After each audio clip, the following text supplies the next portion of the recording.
بالکل ایسے یاد ہے جیسے ابھی ابھی کوئی خواب دیکھا، جب سے دیکھا اور جب تک دیکھا سفید ہی دیکھا، اکثر پیدل ہی منزلیں مارتے نظر آتے، نسخہ لکھنے کا معاوضہ کسی غریب سے لیا نہ کسی امیر سے۔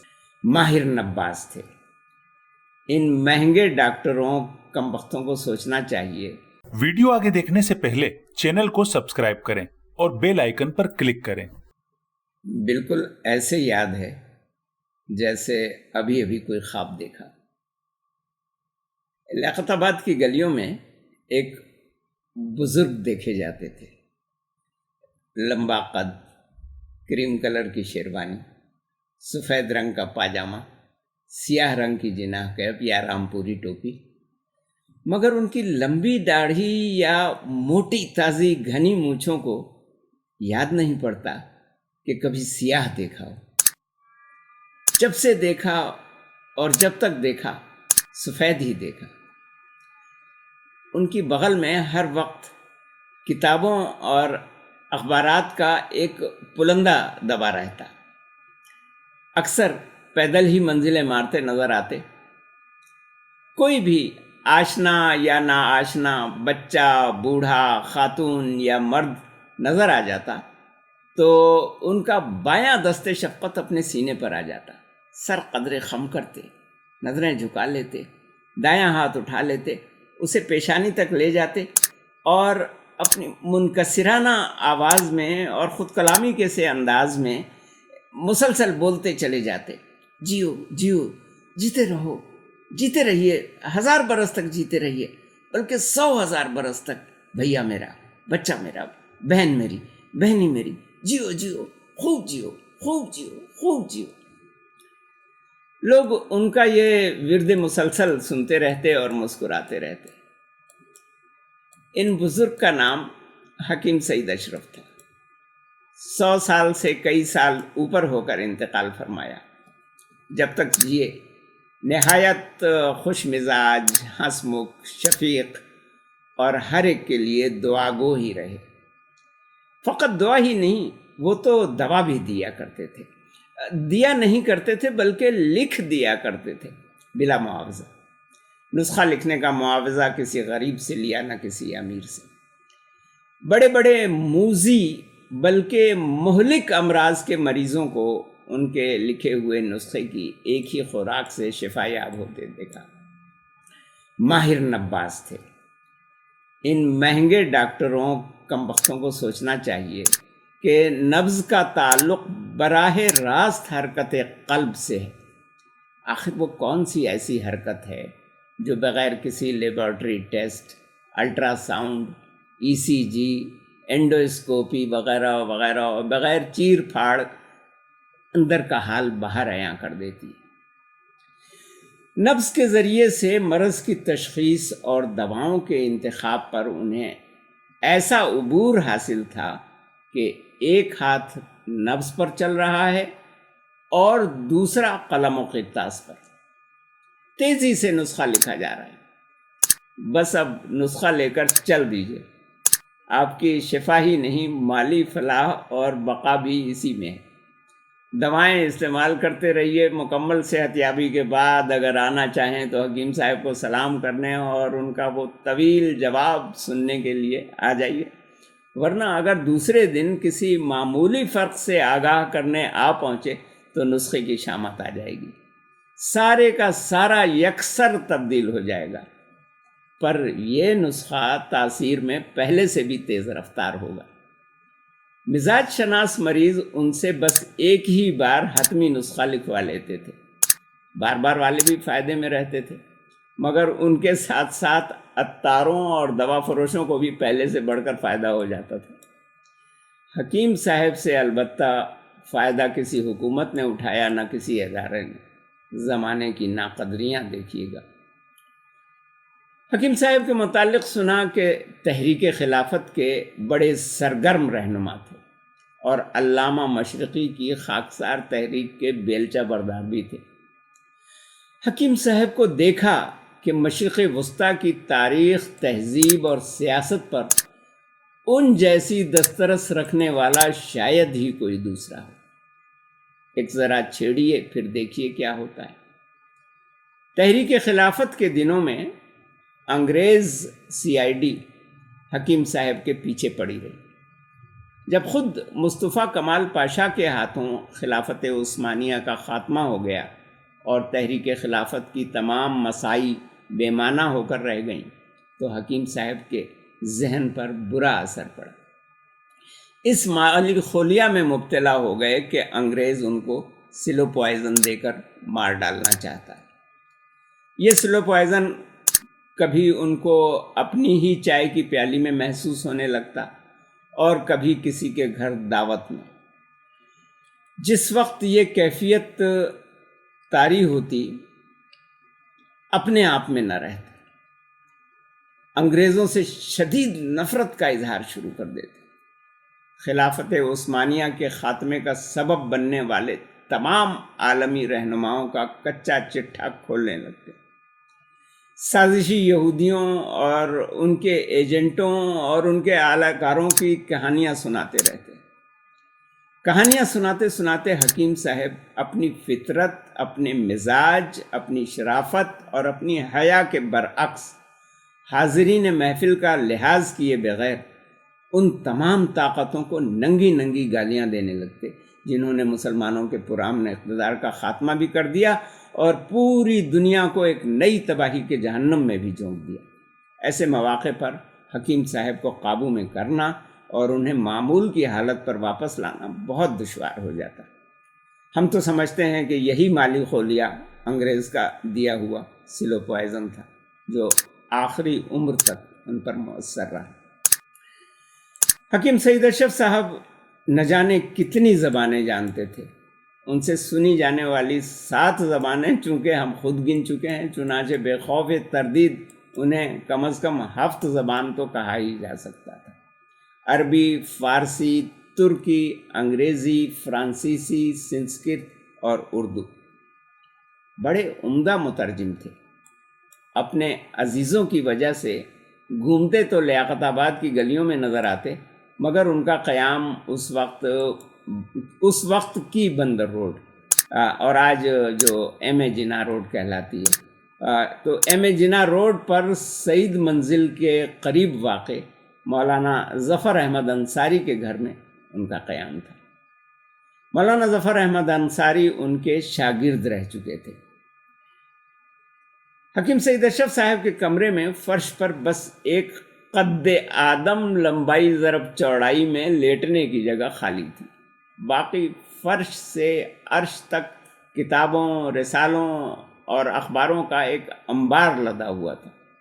اس انبار سے ان کے سوا کون استفادہ کر سکتا تھا؟ صرف انہی کو معلوم تھا کہ فلاں خبر فلاں تاریخ کے روزنامہ زمیندار میں شائع ہوئی تھی اور اسے پڑھنے کے لیے درکار شمارہ کس ڈھیر میں سے برآمد ہوگا۔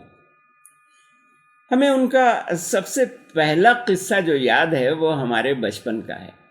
ہم اس زمانے میں والد مرحوم سے عربی قواعد پڑھ رہے تھے۔ مذکر کے لیے حرف اشارہ ذالکا اور مؤنث کے لیے تلکا کا استعمال ان دنوں سیکھ رہے تھے، حرف اشارہ بعید۔ حکیم سعید اشرف صاحب ہم بچوں سے بہت محبت کرتے تھے، انتہائی شفقت سے پیش آتے تھے۔ از رہے مذاق ہم میں سے ہر ایک کو مختلف اہم اور عالمی عہدوں پر فائز کرتے رہتے تھے۔ کسی کو لیبیا کی شہنشاہی اور بادشاہت سونپ دی اور کسی کو کسی اور ملک کی۔ ایک روز دونی یعنی 2 آنے کا سکہ جیب سے نکال کر ہمیں دیا اور کہا کہ بھیا میرا، بچہ میرا، جیو جیو خوب جیو، جاؤ تل کا لڈو خرید کر لے آؤ، خوب کھاؤ۔ ان کی شہ پا کر ہم بچے بھی شوق ہو گئے تھے، سو ہم نے شوخی سے کہا کہ یا تو زالے کا لڈو کہیے یا تل کا لڈو وطن کہیے۔ تل کا لڈو تو قواعد کے خلاف ہے۔ بس یہ سننا تھا کہ پھڑک اٹھے، دیر تک سر پر ہاتھ رکھ کر اور سر جھکا جھکا کر ہمیں سلام کرتے رہے، کہتے رہے جیے میرا بچہ، 1000 برس جیے، 1000 برس، 100,000 برس جیے، خوب جیے، علامہ بنے، جیتے رہیے. بس اسی روز سے ہم علامہ ہو گئے. بڑے ہو جانے پر بھی علامہ ہی کہے جاتے رہے. جب ہمارے کالم اخبارات میں چھپنے لگے تو پڑھ کر خوش ہوتے تھے اور کہتے تھے علامہ آپ کی تحریر اگر اخبار میں نظر آ جائے تو سب کچھ چھوڑ کر سب سے پہلے اسی کو پڑھتا ہوں. خوب بہت خوب، آپ جئیں، خوب جئیں، 1000 برس جئیں، 100,000 برس جئیں، بہت اچھا لکھتے ہیں. ایک روز اچانک ایک عجیب و غریب انکشاف ہوا. ہمارے ایک بزرگ نے ایک خاندانی تقریب میں ان سے فرمائش کر دی کہ سعید بھائی آج بیجو باورا سنا دیجیے. پہلے تو انکسار سے انکار کرتے رہے، مگر صاحب جب سنانے پر آئے تو بغیر طبلہ سارنگی کے وہ سما باندھ دیا کہ سب جھوم اٹھے. استاد بڑے غلام علی کیا گاتے ہوں گے جو سلطان اور پلٹوں کے ساتھ سفید مونچھوں اور سفید داڑھی والے سر پر سیاہ رام پوری ٹوپی اور بر میں کریم کلر کی شیروانی پہنے ہوئے ثقہ بزرگ حکیم سعید اشرف آنکھیں موندے گا رہے تھے. آواز میں اتنا سوز اور لہن میں ایسا درد تھا کہ بڑے بوڑھے آبدیدہ ہو گئے اور بڑی بوڑھیوں کی آنکھیں بھیگ گئیں. نوجوان دنگ رہ گئے. گانا مکمل کر کے بولے کہ اب گلا ساتھ نہیں دیتا. اگر ان کی خواہش اور توقع کے مطابق گلے نے ساتھ دیا ہوتا تو نہ جانے کیسا غضب ڈھاتا. ہمارے کچھ بزرگوں نے ان کا ایک دلچسپ قصہ سنایا. میری ویدر ٹاور کے پاس ایک بوڑھا کباب فروش بڑے لذیذ کبابوں کا خانچہ لگایا کرتا تھا. عجب آزاد مرد تھا. کباب انتہائی لذیذ بناتا اور بیچتا تھا مگر منہ سے کچھ نہ بولتا تھا. گونگا نہیں تھا کیونکہ کبھی کبھی کسی اجنبی زبان میں بڑبڑایا بھی کرتا تھا. یاروں نے اپنی اپنی زباندانی آزما کر دیکھ لی. آخر ایک روز طے پایا کہ حکیم سعید اشرف صاحب کو دعوت کباب پر یہاں لایا جائے. حکیم صاحب نے اس بوڑھے کو گویا کرتے ہی دیکھ کر پہچان لیا اور اس کو راست ترکی زبان میں مخاطب کیا. بوڑھا کھل اٹھا. یہ قصہ سنانے والے بڑے بوڑھے کہتے ہیں کہ وہی منیر نیازی والا حال ہوا کہ آج اس محفل میں تجھ کو بولتے دیکھا منیر، تو کہ جو مشہور تھا یوں بے زبانی میں بہت. معلوم ہوا کہ وہ ترک ہی نہیں یہودی بھی. اب یہاں حکیم سعید اشرف صاحب کا شرف دیکھنے میں آیا کہ بحیثیت امت یہودیوں کے مخالف بلکہ جانی دشمن ہونے کے باوجود ایک فرد کی حیثیت سے اس کا بڑا اکرام اور احترام کیا. اس دن کی دعوت کباب بھی مفت رہی. گویا خود مہمان کے طفیل میزبانوں کی دعوت ہو گئی. وہ تو کہیے کہ یہودی بھی اللہ کے نام کا ذبیحہ کھاتے ہیں، ورنہ اس انکشاف کے بعد سارے کباب خور اپنے حلقوم میں انگلی ڈالے او او کر رہے ہوتے. کچھ عرصہ پہلے میری ویدر ٹاور کے آس پاس ہی ہم نے ایک خستہ عمارت پر مسجد بنی اسرائیل لکھا دیکھا تھا. اب وہ جگہ یاد نہیں رہی. اللہ جانے اب وہاں کوئی پاکستانی یہودی پایا بھی جاتا ہے یا نہیں. اطلاع تو یہ ہے کہ آخری یہودی بھی وہاں پاکستان سے اسرائیل پہنچ چکا ہے، لیکن غیر ملکی یہودیوں سے تو اسلام آباد میں یورپی ممالک کے سفارت خانے اور صحافت خانے بھرے ہوئے. حکیم صاحب پیدل بہت چلتے تھے. پیدل چلتے ہوئے خود کلامی کرتے جاتے تھے. اکثر ایم اے جناح روڈ سے لیاقت آباد تک پیدل ہی آتے. ممکن ہے کہ ان کی تنگ دستی کے علاوہ ان کی طوالت عمری اور ان کی صحت کا راز بھی اسی میں پوشیدہ ہو.